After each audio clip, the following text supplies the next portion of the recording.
Hello बच्चों, तो कैसे आप सब। स्वागत है आपका ग्रेविटाज लर्नर में। तो यहाँ आज हम पढ़ाने जाना है चैप्टर नंबर 11 के बारे में, एक्सपोनेंट एंड पावर।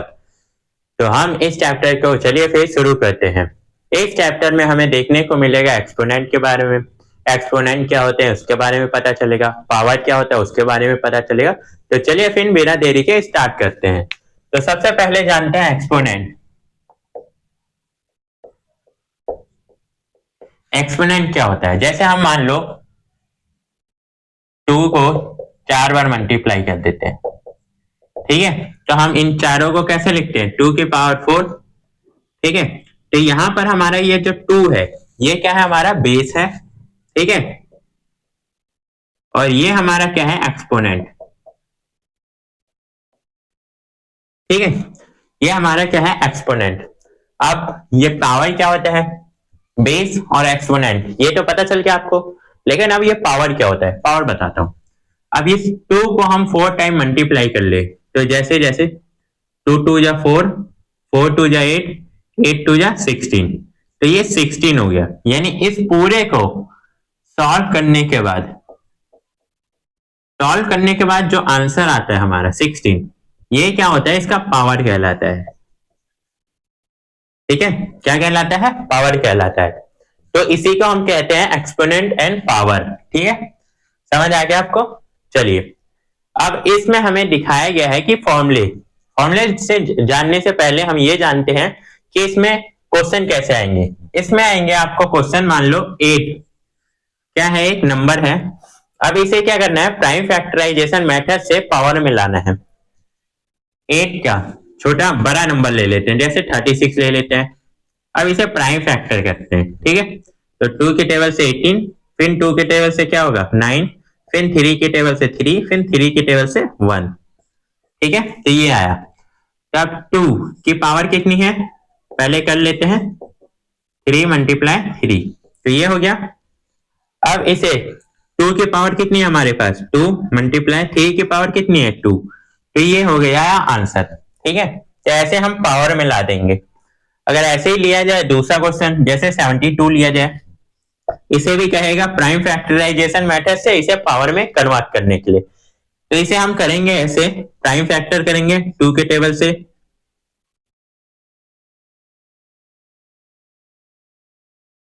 36 बार में, फिर 2 के टेबल से 18 बार में, फिर 2 के टेबल से 9 बार में, फिर 3 के टेबल से 3 बार में, 3 के टेबल से 1 बार में।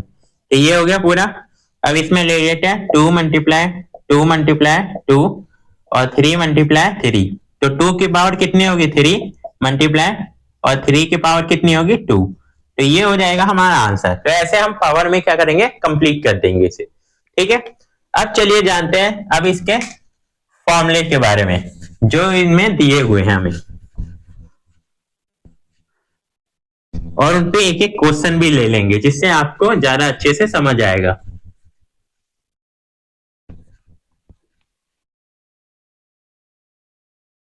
तो सबसे पहले आता है फॉर्मूले में इसका मल्टीप्लाई में, जैसे a की पावर m है मल्टीप्लाई और a की पावर n है। ये क्या है हमारा, a बेस है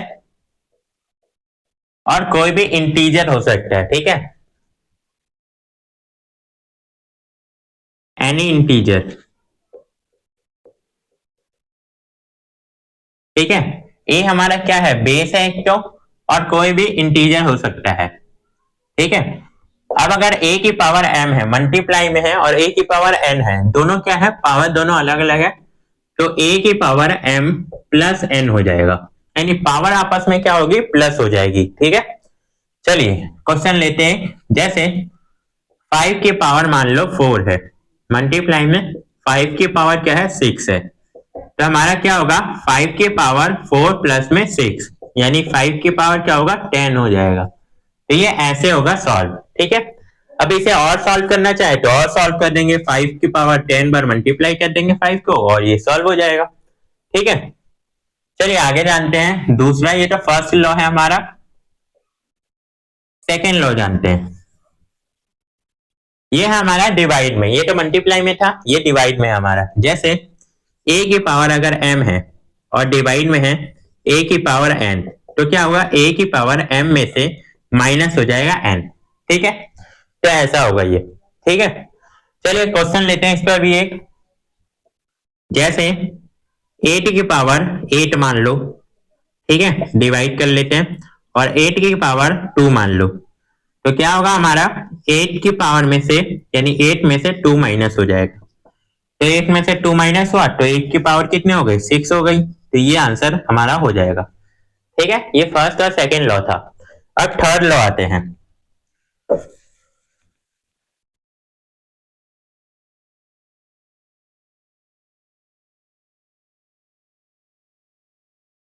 तो थर्ड लॉ है हमारा जो, वो क्या है, अगर मान लो a की पावर, ठीक है, a की पावर अगर m रहती है मल्टीप्लाई में, और हमारी ये b हो जाता है और उसकी भी पावर m रहती है। ठीक है, अब यहां पर बेस क्या है, बेस डिफरेंस है, और पावर क्या है, पावर सेम है। तो अब इसमें क्या होगा, इसमें होगा हमारा जो बेस है वो क्या होगा, मल्टीप्लाई हो जाएगा, और पावर क्या होगी, सेम हो जाएगी। चलिए अब करके देखते हैं। जैसे क्वेश्चन लेते हैं, तो 3 की पावर 5 ले लेते हैं मल्टीप्लाई, और 5 की पावर 5 ले लेते हैं, तो ये 3 मल्टीप्लाई 5 हो जाएगा, और पावर क्या होगी, सेम हो जाएगा। तो ले लेते हैं 3 5 जा 15, और इनकी पावर क्या होगी, 5 हो जाए, तो ये हो जाएगा आंसर। इसे ब्रैकेट हटा के भी लिख सकते हैं, 15 की पावर 5। ठीक है, तो ये हो जाएगा हमारा थर्ड लॉ का एग्जाम्पल के साथ। अब करते हैं फोर्थ लॉ, लॉ फोर्थ। अब लॉ फोर्थ में क्या है हमारा, अगर मान लो a की पावर m रहती है, ठीक है, और b की पावर, इसे ऐसे कर देते हैं, दोनों डिवाइड में a अपॉन b, और उसकी पावर क्या है, m है। तो अब क्या होगा, इन दोनों ही की पावर क्या होगी, a की भी पावर m हो जाएगी और b की भी पावर m हो जाएगी, यानी ये m इससे a से भी मल्टीप्लाई में है, ये m b से भी मल्टीप्लाई में। ठीक है, तो ये भी हो सकता है। अब फिर इसके बाद सॉल्व कर सकते हैं। जैसे मान लो 5 है, 5/8, इन दोनों की पावर 6 दे रखी है, तो हम क्या कर सकते हैं, 5 को भी 6 कर सकते हैं पावर, और 8 को भी पावर 6 हो सकती है। तो ये ऐसे होगा। ठीक है, ये क्वेश्चन सॉल्व करने में क्या होते हैं, हेल्प करते हैं। ये हमारा फोर्थ लॉ हो गया। 5 लॉ जानते हैं। अब लेते हैं, अगर a की पावर, पावर जो है माइनस में रहती है, माइनस m में, तो क्या होगा, उसे क्या करेंगे, अपॉन में कर देंगे, 1/a की पावर m। ऐसे इसे प्लस में करा जा सकता है। ठीक है, चलिए देखते हैं ये कौन सा है, 5 लॉ।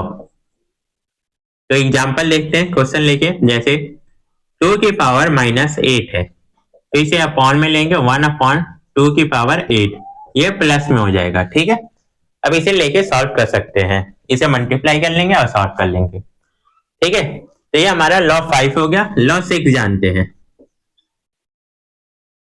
अगर मान लो ए और बी आता है, ठीक है, ए एंड बी, अब इसकी हमें क्या करते हैं, पावर माइनस में है एम, तो हम पावर प्लस में कैसे लाएंगे, इसे रेसिप्रोकल करके। रेसिप्रोकल कैसे होगा, बी अपॉन ए होगा, और इसकी पावर हमारे क्या होगी, एम जो है वो प्लस में हो जाएगा। ठीक है, क्वेश्चन लेते हैं। जैसे 2/5 की पावर 8 है माइनस में, तो इसे हम क्या करेंगे, रेसिप्रोकल करने 5/2 कर देंगे, और पावर क्या होगी हमारी, प्लस में 8 हो जाएगी, और फिर इसे सॉल्व कर लेंगे। ठीक है, तो ये हो गया हमारा लॉ 6। एंड लॉ 7 जानते हैं।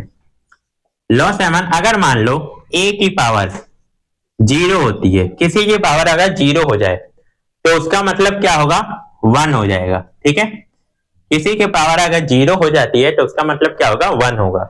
जैसे क्वेश्चन लेते हैं, अगर 3 की पावर 0 है, तो यहाँ 3 नहीं लिखेंगे, ये गलत हो जाएगा। यहाँ क्या लिखेंगे, हम 1 लिखेंगे। ठीक है, तो 1 लिख देंगे, तो ये होगा हमारा सही। तो यहाँ हम बेस भी समझ लिए। ठीक है, चलिए अब आगे जानते हैं।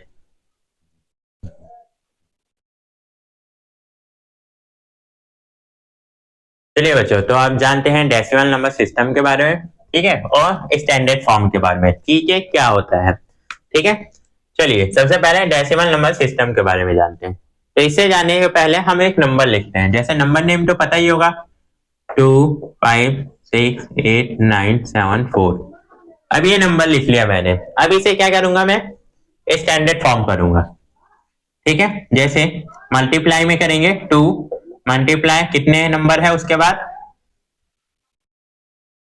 6 नंबर है तो 6 जीरो लगा देते हैं। ठीक है, फिर प्लस करते हैं 5 लिखते हैं, 5 मल्टीप्लाई कितने जीरो है 5। फिर प्लस करते हैं, फिर क्या है नंबर 6 मल्टीप्लाई 4 है तो 4 जीरो से मल्टीप्लाई करते हैं, फिर प्लस करते हैं। ठीक है, प्लस करते हैं, फिर है हमारे पास 8 तो 8 मल्टीप्लाई कितने हैं 3 जीरो है तो 3 कर लेते हैं। फिर उसके बाद प्लस करते हैं 9 मल्टीप्लाई में कितने हैं 2 जीरो, फिर प्लस करते हैं 7 मल्टीप्लाई 1 जीरो और प्लस करते हैं 4 मल्टीप्लाई 10 की पावर 0। अब यहाँ देखो कई बच्चे यहाँ पर होता है लास्ट में समझ नहीं आता उन लोगों को क्या लगा है, तो 10 की पावर 0 लगा देंगे। ठीक है, यहाँ 1 लगा देंगे, सॉरी अभी पावर नहीं लगा रहे हम लोग, तो 10 मल्टीप्लाई 1 लगा देंगे। ठीक है, अभी ये कर देंगे। अब इसी को हम क्या चेंज करेंगे, किसमें, हम इसे करेंगे एक्सपोनेंट में चेंज। ठीक है, पावर में चेंज करेंगे। अब चलो करते हैं पावर में चेंज, कैसे होगा। अब 2 लिखेंगे मल्टीप्लाई सेम लिखना है। अब देखो 10 एक 10 लिख दो। ठीक है, 10 लिख देंगे। अब जीरो देखो कितना आया है, 0 1 2 3 4 5 6, टोटल कितने जीरो है 6 है तो यहाँ 6 लिख देंगे।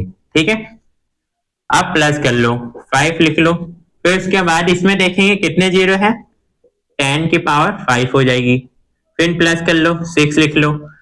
अब मल्टीप्लाई 10, यहाँ कितने जीरो है 4 है तो 4 से मल्टीप्लाई हो जाएगा, प्लस 8 मल्टीप्लाई यहाँ कितने जीरो है 10 में 3 तो 3 डाल लेंगे, फिर प्लस करेंगे 9 मल्टीप्लाई 10 में कितने जीरो है 2 तो 2 डाल लेंगे, फिर प्लस 7 मल्टीप्लाई में 10 में कितने जीरो है 1 तो 1 डाल लेंगे, फिर प्लस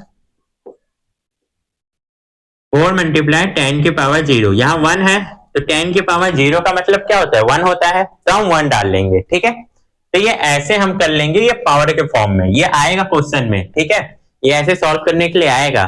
ठीक है, चलिए अब स्टैंडर्ड फॉर्म जानते हैं कि स्टैंडर्ड फॉर्म क्या होता है। ऐसे ये चेंज होगा डेसिमल नंबर सिस्टम में। अब स्टैंडर्ड फॉर्म जानते हैं कि स्टैंडर्ड फॉर्म में हम कैसे लिखेंगे, क्योंकि ये बहुत जरूरी पार्ट है, एक्सरसाइज है पूरी इस पर। ठीक है, स्टैंडर्ड फॉर्म पर। तब देखो हम लिखते हैं 59। 59 को हम कैसे लिख सकते हैं 5.9। अब पॉइंट के बाद कितना नंबर है एक नंबर तो मल्टीप्लाई 10 की पावर कितनी होगी 1 हो जाएगी। अब इसी को लेते हैं दूसरा, जैसे 325 325, तो हम पॉइंट क्या लगाएंगे सिर्फ आगे वाले नंबर के बाद ही पॉइंट लगाना है। ठीक है, 3.25 लगा दिया, आगे वाला एक नंबर हटा लेना है, फिर उसके बाद पॉइंट लगा देना है, फिर बाकी पॉइंट के पीछे नंबर आएंगे, फिर मल्टीप्लाई करो 10 की पावर कितनी आएगी, यहाँ पर पॉइंट के बाद कितने बाद नंबर है 2, यहाँ पर 10 की पावर 2 आ जाएगी। ठीक है, अब लेते हैं 4 नंबर 9420। ठीक है, अब ये ले लेते हैं, तो यहाँ 1 नंबर के बाद पॉइंट लगाएंगे यानी 9.42, इस जीरो को यहाँ नहीं लिखेंगे। ठीक है, जीरो को नहीं लिखेंगे, मल्टीप्लाई 10 की पावर में पर लिखेंगे जरूर 1 2 3 तो 3 जीरो लगा देंगे। ऐसे करना है, आपको समझ आ रहा है। ठीक है, ऐसे ही करना है ये। अब ले लेते हैं नेक्स्ट, जैसे 4 2 6 0 0 5 7 5। अब इसे कैसे लिखेंगे, जैसे ये नंबर भी आ जाएगा तो इसे क्या करेंगे, देखो 4.2, अब सारे नंबर लिख दो क्योंकि बीच में जीरो है तो बीच में का जीरो नहीं हटाने वाले, तो 6 0 0 7 5। अब उसके बाद में गिन लो कितने नंबर है, तो 1 2 3 4 5 6, तो 10 की पावर कितनी होगी 6 होगी। ये ऐसे चेंज होगा। ठीक है, ये स्टैंडर्ड फॉर्म हो गया। अब ठीक इसका उल्टा क्या होगा, शॉर्ट फॉर्म होगा।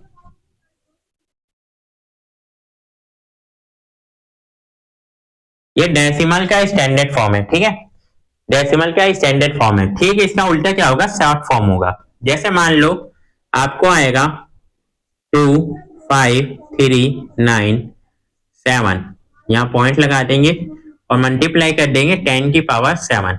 अब इसे कैसे चेंज करेंगे है? इसे हम कैसे स्टैंडर्ड फॉर्म में चेंज करेंगे? तो सबसे पहले क्या गिन लो, यहाँ पर काउंट कर लो कितने, 1 2 3 4। तो ये पावर है, पावर में से क्या कर दो, 4 माइनस कर दो, कितने बचे, 3। ठीक है, 10⁻3 बची। तो ये चारों तो आ जाएंगे 25397। अब 10 की पावर कितनी बची, 3, तो 3 जीरो आ जाएंगे। तो ये हमारा जो नंबर था, ओरिजिनल नंबर ये था, जिसे हमने स्टैंडर्ड फॉर्म में ऐसे लिखा हुआ था। ठीक है, अब सेकंड नंबर ले लेते हैं, जैसे 52809 मल्टीप्लाई 10⁻9 ले लेते हैं। तो अब इसे कैसे करें? तो अब देखो, पहले क्या करो, पॉइंट के बाद वाले नंबर को काउंट कर लो, 1 2 3 4, 4 नंबर है टोटल। ठीक है, अब 9 में से यानी पावर में से क्या करो, 4 माइनस कर लो, तो कितने बचे, 10⁻5 बची। अब ये पूरा टोटल नंबर लिख लो पहले, तो 52809, पॉइंट हटा देंगे। ठीक है, जब हम इसे पूरा करेंगे स्टैंडर्ड फॉर्म में, पॉइंट हटा देंगे। तो ये नंबर लिख लिया। फिर उसके बाद कितने बचे जीरो हमारे पास, 5, 1 2 3 4 5। तो ये हो गया हमारा आंसर। ठीक है, तो ऐसे ये पूरा हम शॉर्ट फॉर्म करेंगे। ठीक है, तो ये हमारा इंट्रोडक्शन चैप्टर खत्म हुआ। ठीक है, इंट्रोडक्शन चैप्टर नंबर 11 का। अब मिलते हैं हम एक्सरसाइज में 11.1 में। ठीक है।